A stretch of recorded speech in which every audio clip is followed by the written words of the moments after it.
সাজিয়েছি ছোট্ট এক ফালি সুখ। আমরা দুটি প্রাণী যে ছোট্ট কুটিরের মধ্যে আমরা থাকি, সেই ঘরের আজকে পুজো।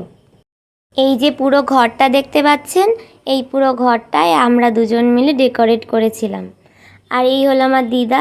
কাল আমাদের বাড়িতে পুজো আছে, তাই দিদা পুজোর সরঞ্জামগুলো এক জায়গায় করছে। আমার গলাটা একেবারে ভেঙে আছে। অনেক প্রতীক্ষার পর এই ছোট্ট একটা সিংহাসন নিয়ে হাজির হলাম আমাদের ছোট্ট কুটিরে। এই যে আলপনাটা, এটা খুব তাড়াতাড়ি দেওয়া হয়েছিল। আর এই যে আমরা রথ তৈরি করেছি, রথের এই জগন্নাথ ঠাকুরটাও নিজের হাতের বানানো। কারণ কাল 7ই জুলাই রথের দিন, তাই রথের দিনই আমাদের সিংহাসনটাকে একটু পুজো করিয়ে নেব। আর সাথে রথ টানাও হয়ে যাবে। কথায় আছে না, রথ দেখা আর কলা বেচা একসাথে হয়। ঘর ভর্তি একেবারে ওয়াল পেন্টিংয়ে ভরিয়ে দেওয়া আছে। কেমন লেগেছে অবশ্যই কমেন্টে জানাবেন আপনারা।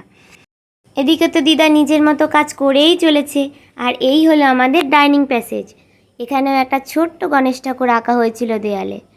আর এই কালকের কাজের জন্য এই আলপনা দিয়েছিলাম। দেখুন একেবারে সকাল না হতেই মোটামুটি লোকজন সবাই চলে এসেছে। এই আমাদের ছোট্ট একটা বোন ফুলের মালা গাচ্ছে, আর মা যত ফল কাটাকুটি ছিল সেগুলো করছে। আর ঠাকুরমশাইও অলরেডি হাজির হয়ে গেছে। পুজোটা আমাদের অনেক সকাল সকাল শুরু হয়েছিল। আর এদিকে আমার দিদা গল্প করতে ব্যস্ত ছোট ছোট বাচ্চাদের সাথে। মোটামুটি পুজো মাঝের পথে, তখন লোক মোটামুটি আসতে লাগছিল। এর মাঝখানে ঠিক চড়ুই তার বড়দাকে খুঁজে নিয়েছে। বড়দা ছাড়া আর ওর অন্য কিছু লাগবে না। এদিকে ঠাকুরের পুজোই শুরু হয়নি, উনি নাকি ঠাকুরের পুজো হওয়ার আগেই তরমুজ খাবে।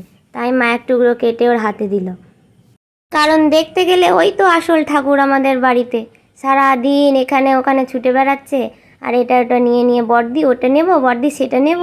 ওই আর কি, কথায় বলে না অতিথি নারায়ণ, তাই ওই হলো তো সবার আগে নারায়ণ আমাদের। আর এই হলো আমাদের দেবলীনা দিদি, খুব মিষ্টি মেয়েটা।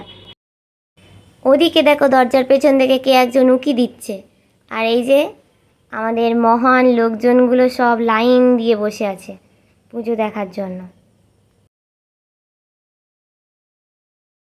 এরপর হোম যজ্ঞের মধ্যে দিয়ে পুজোর সমাপ্তি করা হয়ে গেল।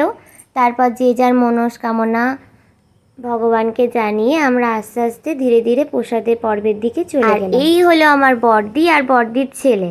এত দুষ্টু কল্পনার বাইরে। আর এটা হলো আমাদের ছোটদি ভাই। আর ওই শুয়ে আছে, এই হলো আমাদের দুটো জামাইবাবু। আর দেখো এই পাগলির পাগলামি তো শেষ নেই।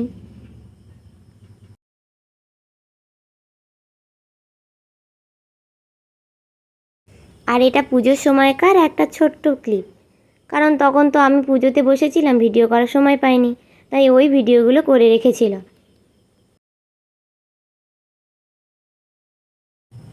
আর এই একজনের ভাব দেখো, এসেই এমনি লেগে পড়েছে কাজে। ও রান্নাঘর ছাড়া কিচ্ছুটি চেনে না। ও আর আমার এই যে মাঝখানের ছোটো মামি, এরা দুজন রান্নাঘরে যে কী আনন্দ পায়। 24 ঘন্টা রান্নাঘর ছাড়া আর কিচ্ছু চেনে না। এই যে ঘুরঘুর করছে, এইটা হলো আমার ছোটো মামি, আর ওই পাশেরটা হলো আমার মা। দেখুন, সেই যখনই ওদের দুজনকে দেখা যাবে তখনই দেখা যাবে রান্নাঘরে।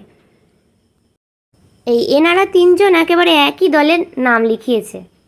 যাই হোক, এরপর পুজো শেষ করার পর ছোটদি ভাই আর মা মিলে প্রসাদগুলো সব গোছাচ্ছিল। তারপর এক এক করে লোকজন আসছিল, তাদেরকে সব প্রসাদ দেওয়ার ব্যবস্থা করা হচ্ছিল। ঠাকুরের অশেষ কৃপায় পুজোটা খুব ভালোভাবে সম্পন্ন হয়েছিল।